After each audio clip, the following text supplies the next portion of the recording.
roulette, French for little wheel. The center of a disc produces a roulette that's just a smooth, straight line while rolling on one, and this is why discs are good wheels. A square, on the other hand, would be bumpy, but square centers can make straight, smooth roulettes across the right surfaces. This is the principle behind square wheels, which I recently had the pleasure of enjoying at the Museum of Mathematics in New York City. Stan Wagon wrote a fantastic and famous article about wheels, which I've linked down in the description below. It's a great read. He also contributed a fantastic interactive tool to the Wolfram demonstration project that allows you to build a wheel and then find the corresponding road shape that allows it to roll smoothly. The roulette traced by a point on a disc as it rolls on a straight line has a special name. It's called a trochoid, from the Greek word for wheel, trokos.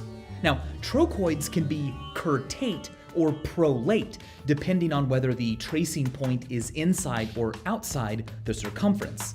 If the point is on the circumference, the resulting curve is called a cycloid. Cycloids are very special, and they are the star of this episode.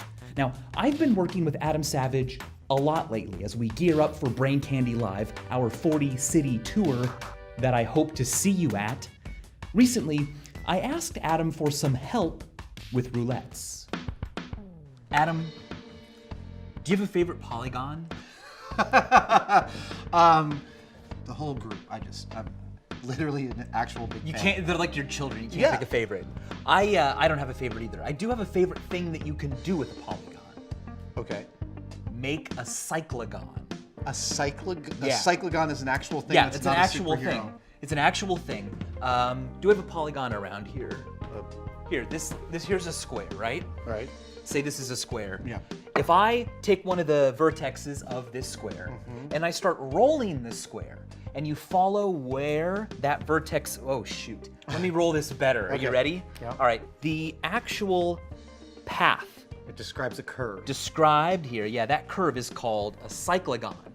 Oh. And as you pick polygons with more and more sides, you get closer and closer to what I want from you today, Okay.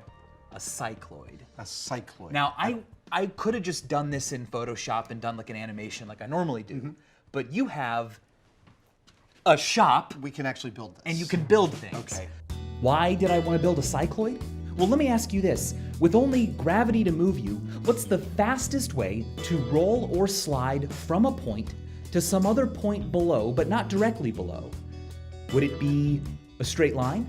Well, that would certainly be the shortest path, but when you fall, gravity accelerates you, and falling vertically a lot right away would mean having a higher top speed during more of the journey. And that can more than make up for the fact that a path like this is much longer than a straight line. But of these two considerations, accelerate quickly and don't have too long of a path, what's the optimal combination? Finding the answer, the path of least time, is called the brachistochrone problem, and it's been around for a while. Galileo thought the answer was a path that's just a piece of a circle, but he was wrong. There's a better one, and in 1697, Johann Bernoulli came up with the answer using a very clever approach. To see how he solved it, let's start with a similar problem. You are standing in some mud and you want to run to a ball in the street as quickly as possible. Now, a straight line would be the path of shortest distance, but if you can run on pavement much faster than you can run in mud, the path of shortest time would be one in which you spend less time moving slowly in mud and more time on the surface you're fast on. The angle you should enter the pavement at depends on how fast you move on both surfaces.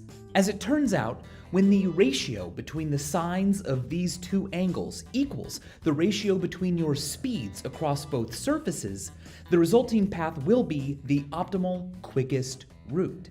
This is called Snell's law. Light always obeys Snell's law. When it changes speeds, like when it leaves a material in which it moves more slowly, like water, and enters one in which it moves more quickly, like air, it always refracts according to Snell's law. In other words, light always follows the route that is the fastest for it to take. Bernoulli used this fact to tackle the brachistochrone problem. Light changing speed is analogous to a falling object changing speed. But of course, a falling object doesn't just speed up once, its speed is always increasing, it's accelerating. To mimic this, using light, which Bernoulli knew would always show him the fastest possible route, all he had to do was add more and more thinner and thinner layers in which the speed of light was faster and faster and faster. And, well, what do you know? There it is, the brachistochrone curve, the path of least time. Roll down a track like this, and you will beat anything rolling down any other path every time. Bernoulli was clever enough to realize that this curve can be described in another way, as a roulette. Specifically, he noticed that it was a cycloid, the path traced by a point on a circle rolling along a line. A cycloid satisfies Snell's law everywhere. To see why, I highly recommend watching this video on the brachistochrone problem. This channel is fantastic, by the way. I'm a huge fan. The visuals and explanation